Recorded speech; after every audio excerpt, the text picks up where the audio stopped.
This is a video response to Enough Respect's video, emergency update. Spread this video like wildfire, and seeing a lot of people are getting worried about this on different websites, and some people are getting excited. Some people always get excited about doom and gloom. I don't know why, but they do, and it's not really necessary at this point. Well, it is and it isn't. I can easily prove to you. I'm going to have all kinds of links supporting everything I'm going to say right here on your right, in the sidebar, I guess it's called. I can easily prove to you that there is a conspiracy of silence, that something has been known about in regards to this bird flu, and a particular strand of it, H5N1, and that it may mutate into something very deadly. This has been known about for years and kept secret from us. But is it actually supposed to be used to wipe people out? Well, that I really question, and there's a lot of evidence against that. Well, there's some evidence for it, but at this point there's really not enough to worry about.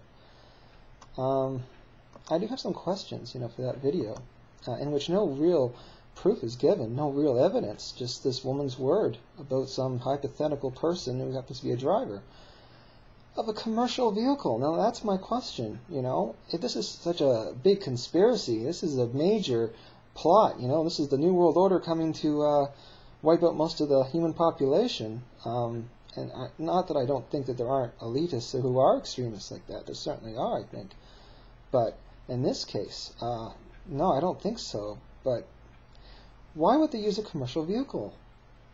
If it was so important, it was so dangerous, why would they use a commercial vehicle? And surely they have much more, through CIA and stuff, they could have high security, vans and stuff.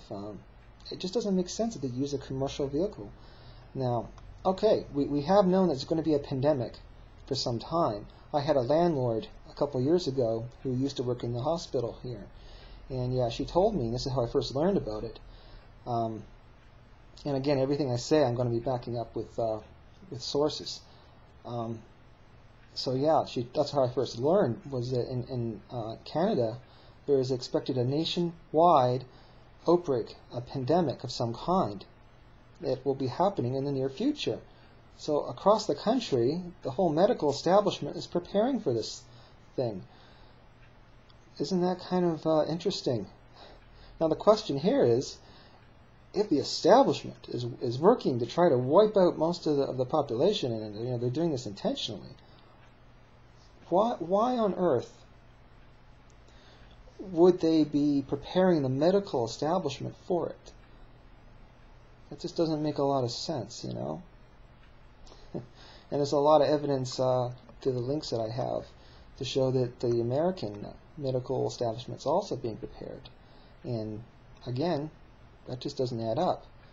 Now, Bush did say that in the event of a deadly flu epidemic, he would use troops to impose a quarantine. And that makes me kind of wonder about the FEMA camps. I mean, I don't, maybe the whole FEMA camp thing hasn't been proven yet, but there's a lot of evidence for that. So that kind of makes me wonder if the FEMA camps are being prepared as a quarantine, the quarantine centers, and all these coffin liners and stuff. Maybe it's not to do with a nuclear war. That doesn't make any sense to me.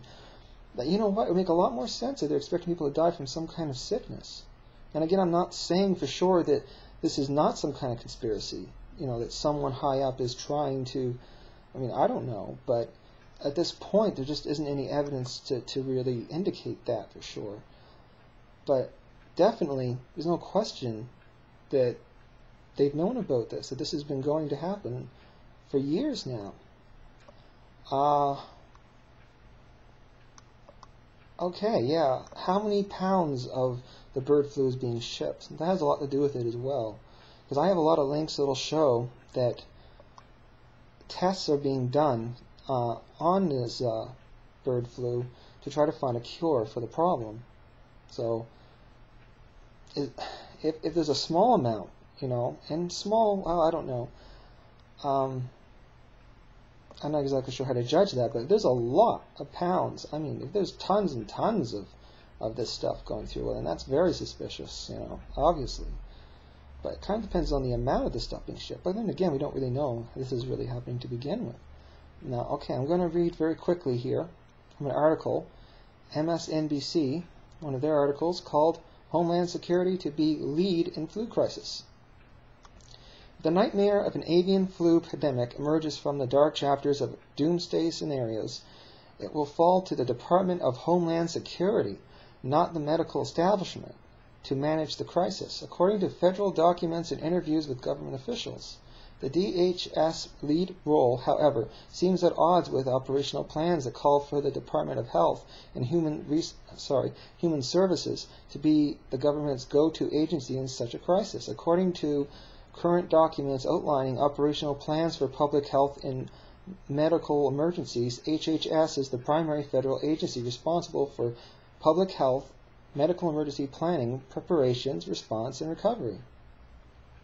That HHS planning document, currently under revision and circulating among federal agencies for comment, seemingly conflicts with the federal National Response Plan, a kind of overarching playbook for how to manage any number of national disasters, from terrorist events to hurricanes and floods. But under the National Response Plan, which also plans for actions in case of epidemics, DHS assumes top authority when an incident of national significance is declared. Officials from DHS and HHS told MSNBC.com that the departmental statements outlining the chain of authority aren't in conflict at all. So again, you have a kind of, there's definitely a cover-up with this issue, and in the event that this would happen, you'd have a martial law type scenario. And again, that's where the FEMA camps might fit in. Like, I'm just guessing. I'm not trying to imply that there is a link between FEMA camps and this, but I just find that kind of interesting. It would make a kind of sense. So anyway, just take a look at my links if you don't believe what I'm saying. There is unquestionably a cover-up here. There is a pandemic that is being expected. It may not actually happen, but it's being expected. And again, I can't claim to know if this is being created, if a mutation is meant to happen, and they're going to unleash it onto the people. I don't know. But we don't really have any evidence to support that at this point that I can see. I mean, you can look at, listen to witness testimony and reach, wild conclusions, but there's nothing to really prove that that's the case. So there's no reason to panic right now. But certainly this is a very interesting subject, and we should be looking into it a lot more.